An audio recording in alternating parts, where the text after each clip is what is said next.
Morning class. Today we will learn about our next chapter, that is business services. Business services. Business services में वो सभी चीजें include होती हैं जो हमारी कॉमर्शियल नीड्स को पूरा करने के लिए जो भी सर्विसेज यूज की जाती है वो सब इसमें आएंगी।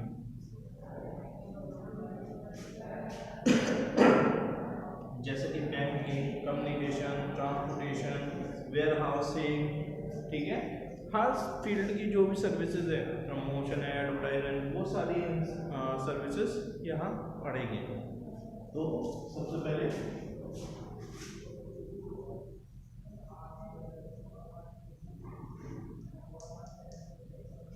Meaning, what is business services?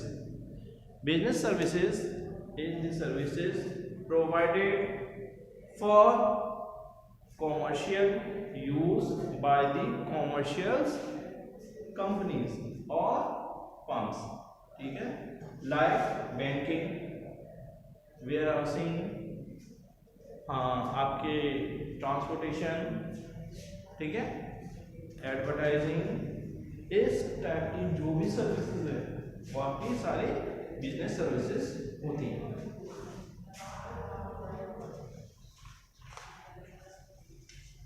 Next है इनमें कैरेक्टरिस्टिक्स।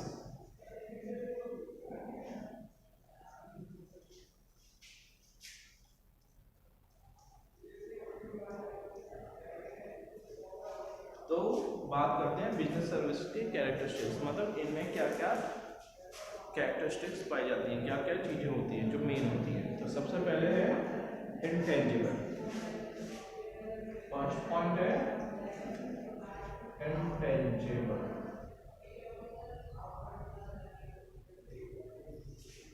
इंटेंजिबल मीन्स क्या होता है?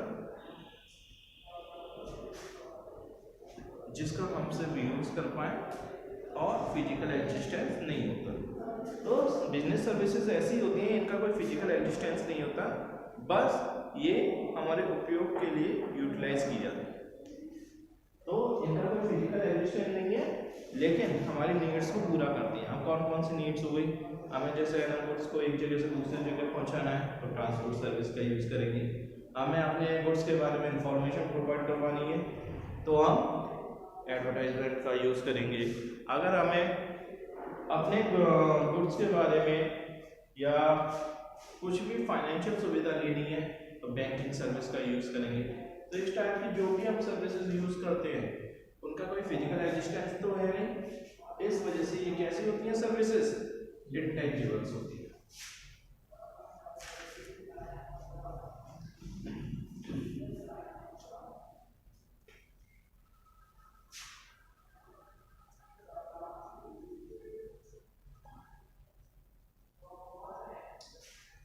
Inventory. The main feature of service is that service are consumed at the same time.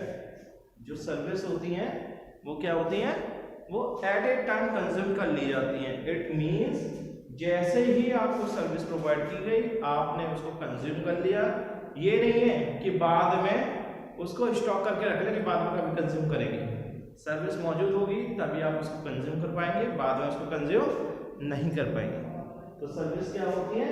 इन्वेंट्रेबल नहीं होती। इट मीन्स स्टॉक के रूप में नहीं रखी जाती, जैसे आती है वैसे ही यूज हो जाता है।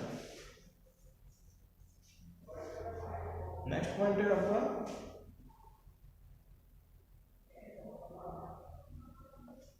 लैक ऑफ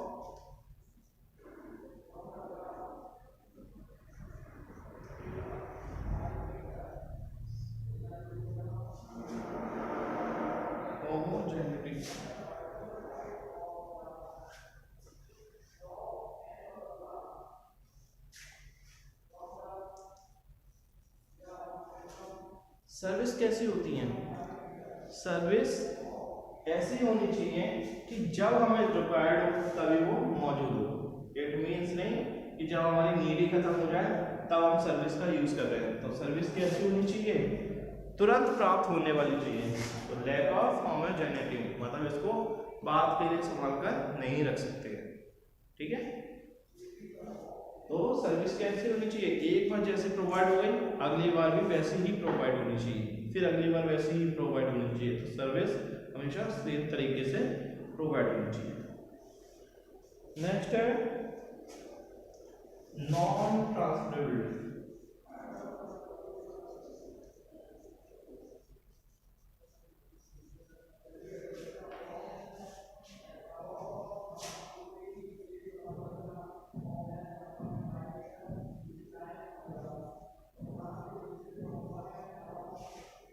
सर्विस कैसी है, जो सर्विस के लिए पेमेंट दे रहा है सर्विस उसी को प्रोवाइड होती है, ये नहीं कि किसी और के लिए प्रोवाइड हो। जैसे आपने जिस काम के लिए सर्विस ली है, सिम लेते हो तो आपने खुद के यूज़ करने के लिए या घर के यूज़ करने के लिए ली, तो एक बार जो सर्विस का आपने चार्ज कर दिया, ये नहीं है कि वो दूसरा भी फ़ोन यूज़ कर पाए। आपने जिस नंबर को चार्ज किया है उसी नंबर से तो आप बात कर पाओगे, ये नहीं है कि दूसरे नंबर से बात हो जाएगी। तो सर्विस किसके लिए प्रोवाइडेड होती है, सर्विस नॉन ट्रांसफरेबल होती है, वो सिर्फ उसी के लिए है जो उसको उपयोग कर रहा है।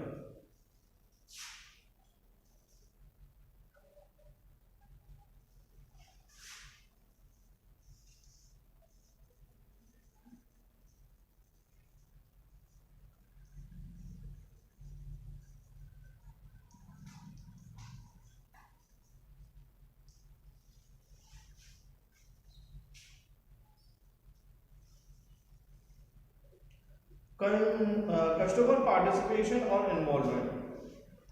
To experience a new service, the participation of a customer is essential. अगर हमें किसी नई सर्विस का लाभ उठा रहा है या किसी भी सर्विस का लाभ उठा रहा है तो हमें वहाँ मौजूद होना पड़ेगा, तभी हम उस सर्विस के बारे में प्रॉपर तरीके से जान पाएंगे। इट मीन्स अगर हमें वास्तव में देखनी है सर्विस कैसी है तो हमें वहाँ मौजूद होना पड़ेगा, कस्टमर को वहाँ मौजूद होना पड़ेगा, तभी वो उस सर्विस का लाभ उठा सकता है, अदरवाइज। तो ये इसकी हो गई कैरेक्टरिस्टिक्स। आगे देखते हैं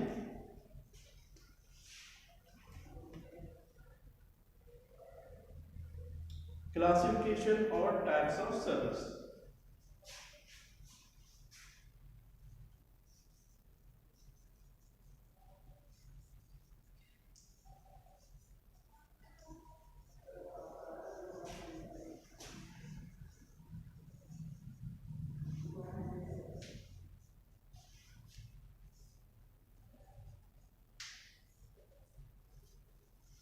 सर्विस के टाइप, कौन कौन से टाइप की सर्विस होती हैं या उनका क्लासिफिकेशन किस तरीके से किया गया है, तो ये 3 भागों में बांटे गए हैं।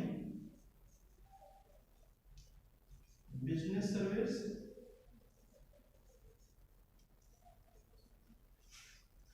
दूसरा है सोशल सर्विस,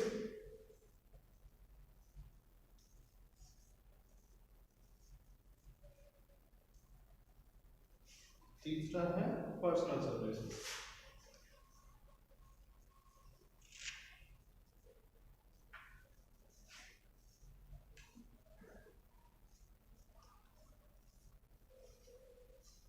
ठीक है। बिजनेस सर्विस, बिजनेस सर्विस में वो सर्विसेज आती हैं जो कि बिजनेस को लाभ प्राप्त करवाने के लिए यूज की जाती हैं, जैसे बैंकिंग है, ट्रांसपोर्टेशन है, इंश्योरेंस है। ये सारी सर्विस कैसी होती हैं, बिजनेस सर्विस होती है जो बिजनेस के प्रमोशन के लिए यूज की जाती है। सोशल सर्विस, सोशल सर्विस सीधी सीधी सोशल समझ में आ रही है, ऐसी सर्विस जो समाज के लाभ के लिए यूज की जाती हैं वो हमारी सोशल सर्विस होती है। नेक्स्ट है पर्सनल सर्विस। कुछ सर्विस ऐसी होती है जो खुद के उपयोग के लिए यूज की जाती है, इस टाइप की सर्विस को पर्सनल सर्विस कहते हैं। सिंपल एग्जांपल ले लो तो आपके द्वारा यूज की जाने वाली मोबाइल सिम, वो किसको सर्विस प्रोवाइड करवा रही है, सिर्फ आप। तो ये हो गई आपकी क्लासिफिकेशन और टाइप्स ऑफ सर्विस। अब इनकी वाइड कैटेगरी दी हुई है मेन, जिसके बारे में हम डिस्कस करेंगे। तो टाइप्स ऑफ सर्विस,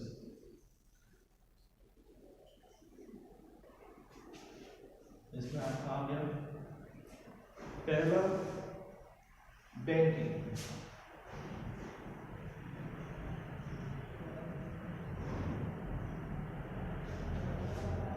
दूसरा है आपका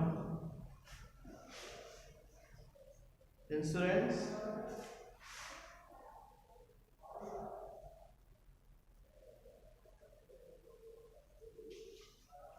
नेक्स्ट है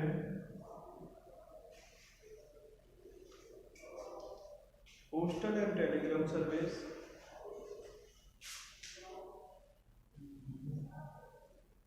वेयर हाउसिंग,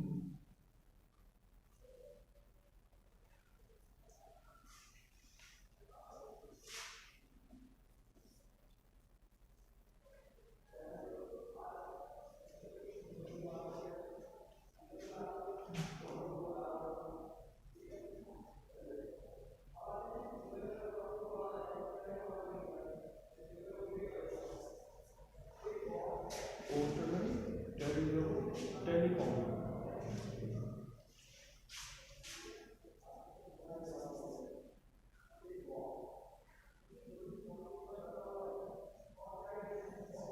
पांचवी है आपकी ट्रांसपोर्टेशन,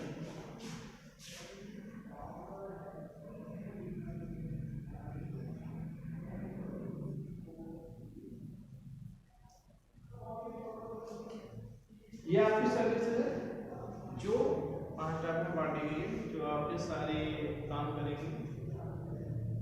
सबसे पहले बात करते हैं यहाँ पे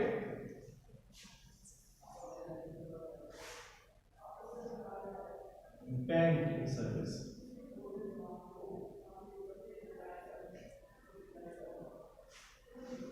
बैंकिंग सर्विस वो सर्विस होती है जो आपके फाइनेंशियल नीड्स को पूरा करने में और आपके रिस्क को या मनी को संभालने में आपकी मदद करता है। ठीक है, इस टाइप की सर्विस में आपको सारी बैंकिंग सर्विस प्रोवाइड होती है, पैसे जमा करना, पैसे निकालना, ठीक है, मनी को एक जगह से दूसरी जगह ट्रांसफर करना बिना रिस्क के, ये सारी सर्विस कौन सी होती है? बैंकिंग सर्विस होती है। यानी कि बैंक द्वारा प्रोवाइड की जाने वाली सर्विस या फाइनेंशियल इंस्टीट्यूशन द्वारा प्रोवाइड की जाने वाली सर्विस सभी क्या होती हैं? बैंकिंग सर्विसेज होती हैं। A bank is an essential which attracts money or deposit for the purpose of being lent to industry or trades. It means banking service में आपको पैसा आपको जमा करना, डिपॉजिट करवाना और बैंक से पैसा उधार लेना लोन के रूप में, जिससे आप अपने बिजनेस को रन कर पाए, वो सारी सुविधाएं प्रोवाइड करवाती है। Types of accounts. अब बैंकों में कई टाइप्स के अकाउंट्स होते हैं, तो सबसे पहला है, इसमें ही पढ़ते हैं, टाइप्स ऑफ अकाउंट्स। बैंक में बहुत सारे अकाउंट्स होते हैं, कई सारे टाइप के अकाउंट होते हैं जो आपने कभी शायद पढ़े नहीं, आपको एक दो अकाउंट की मालूम है, करंट अकाउंट, सेविंग अकाउंट, लेकिन इनके अलावा भी बहुत सारे अकाउंट होते हैं। तो जैसे सबसे पहले है, आपकी बात करते हैं, आपके द्वारा known account, saving account. Saving account वो अकाउंट होता है जिसमें आप पर्टिकुलरली हर मंथ या मंथ में कुछ पर्टिकुलर टाइम तक आप अपने पैसे डिपॉजिट कर सकते हो। इसके ऊपर फिक्स रेट ऑफ इंटरेस्ट के हिसाब से आपको इंटरेस्ट प्राप्त होगा और आप पे पैसे धीरे धीरे बढ़ते जाएंगे। भाई नॉर्मली बैंकों की आजकल रेट चल रही है मेरे ख्याल से 3.5% चल रही है, 3 या 3.5 या 4।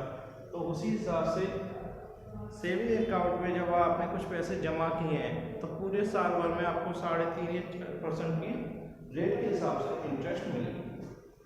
ये इंटरेस्ट कैसी होती है? चक्रवृद्धि टाइप में यूज होती है। कंपाउंड इंटरेस्ट तो आपने पढ़ी होगी ना, उसी अकॉर्डिंग इसमें यूज की जाती है। नेक्स्ट है आपका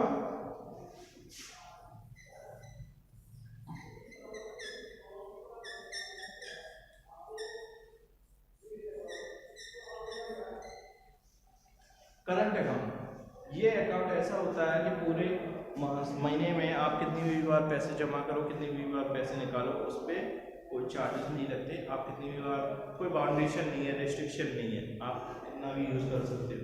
लेकिन इस अकाउंट पे आपको कोई इंटरेस्ट नहीं मिलेगी। यहाँ पे सेविंग अकाउंट पे आपको इंटरेस्ट मिलेगी और आप पर्टिकुलर टाइम पीरियड, मतलब पर्टिकुलर टाइम ही इसमें पैसे जमा कर सकते हो। लेकिन सेविंग अकाउंट में आप दिन में 10 बार निकालो, महीने में 100 बार निकालो, 100 बार जमा करो, कोई बाउंडेशन नहीं। लेकिन इस पर आपको कोई इंटरेस्ट भी नहीं मिलेगी। तो करंट अकाउंट पे कोई इंटरेस्ट नहीं मिलती, सेविंग अकाउंट पे इंटरेस्ट नहीं मिलती। नेक्स्ट है आपका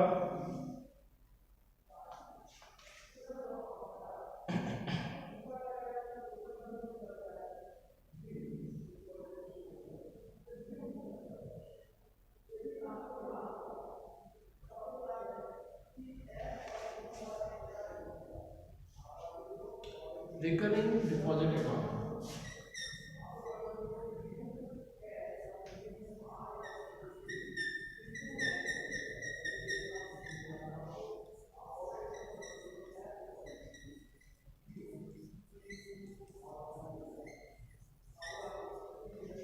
recurring deposit account, recurring deposit account एक ऐसा अकाउंट होता है जिसमें आपको हर मंथ पर्टिकुलर फिक्स अमाउंट जमा करना होगा और एक पर्टिकुलर टाइम पीरियड आने के बाद वो अमाउंट आपको इंटरेस्ट सहित वापस मिल जाता है।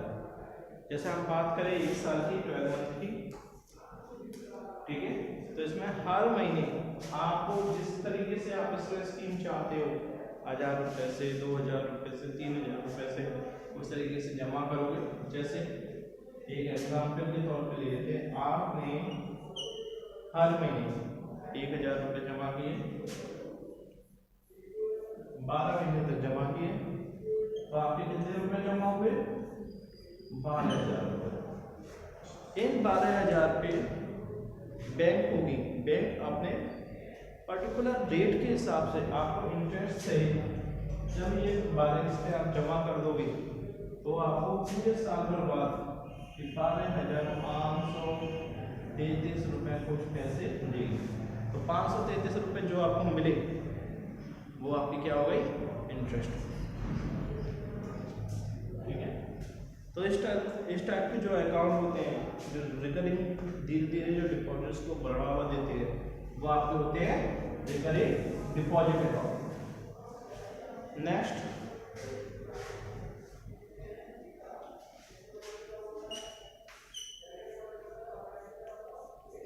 Fixed deposit account.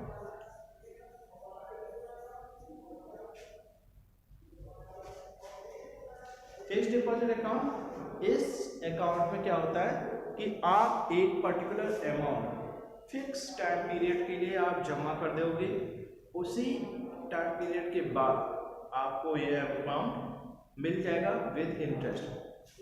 Recurring deposit की जो इंटरेस्ट होती है या सेविंग अकाउंट की जो इंटरेस्ट होती है, ठीक है, उसके मुकाबले फिक्स्ड डिपॉजिट अकाउंट की जो इंटरेस्ट होती है वो बहुत ज़्यादा होती है। जैसे आपने 1 लाख रुपए करीब जमा किए, ठीक है, तो पर्टिकुलर टाइम पीरियड बाद जो फिक्स डिपॉजिट की नॉर्मल रेट चल रही है वो 5.6 या 5.4 करके है, परसेंट करके। इस हिसाब से आपको पर्टिकुलर टाइम पीरियड बाद इंटरेस्ट सहित पैसा मिलेगा। तो वो टाइम पीरियड आपका हो सकता है कितने समय के लिए ये रेट ऑफ इंटरेस्ट तय की गई है। जैसे ये 5 साल भी हो सकती है, 7 साल भी हो सकती है, 8 साल भी हो सकती है। तो हर बैंक ने अपने अपने हिसाब से इसकी रेट ऑफ इंटरेस्ट फिक्स कर रखी है। तो पर्टिकुलर टाइम पीरियड बाद आपको ये 5 साल बाद कितने हो जाएंगे? नॉर्मली आप 5% ही लगा लेते हैं, तो पहले साल में कितना हो गया? 1 लाख प्लस 5,000, ठीक है। फिर नेक्स्ट ईयर कितना होगा? 1,05,000 प्लस, अब इस पे इंटरेस्ट जोड़ लो, 5% हो गए आपकी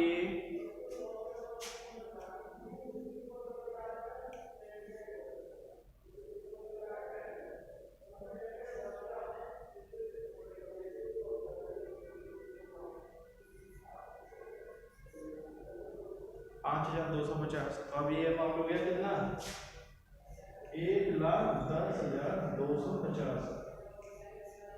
नेक्स्ट ईयर के लिए फिर से जाना, आपने इंटरेस्ट लगा लो इस पर। तो ये क्या है, जो इंटरेस्ट है उस पर भी आपको इंटरेस्ट मिलती हुई जाएगी और ये अमाउंट आपका बढ़ते हुए करीब 1.5 लाख रुपए तक, वो 1.25 लाख रुपए तक पहुंच जाएगा। यानी 5 साल में आपने 25,000 रुपए अपने डिपॉजिट पे मिल गए। तो ये 1.25 लाख रुपए आपको फिक्स टाइम पीरियड बाद मिलेगी। तो इस टाइप के अकाउंट्स को कहते हैं आप फिक्स डिपॉजिट अकाउंट।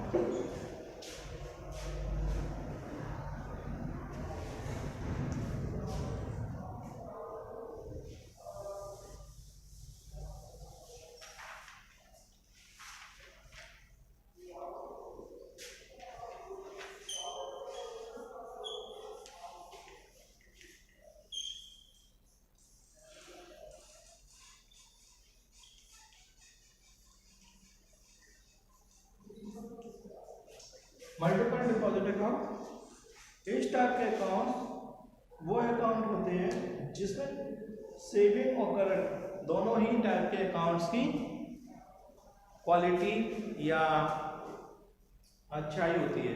मतलब दोनों ही टाइप के अकाउंट की इसमें अच्छाई होती है। आप कितने भी पैसे जमा कर सकते हो, मतलब रेट ऑफ इंटरेस्ट आपको सेविंग अकाउंट की मिल रही है, लेकिन कितनी भी बार पैसे आप जमा कर सकते हो, कितनी भी बार पैसे निकाल सकते हो। इसके अलावा आरडी और एफडी की भी इसमें सुविधा मिल रही है। तो इस टाइप के जो अकाउंट होते हैं वो मल्टीपल डिपॉजिट अकाउंट कहलाते हैं। ठीक है, तो ये बैंक्स में यानी कि फाइनेंशियल बैंकिंग सर्विस में बैंक्स में यूज होने वाले अकाउंट हैं जो आपको बताए गए। बाकी जो इसकी आगे की चीज़ें आपकी नेक्स्ट क्लास में पढ़ेंगे। ठीक है, तो नेक्स्ट क्लास के लिए वेट करना, जब नेक्स्ट क्लास में इसको डालें।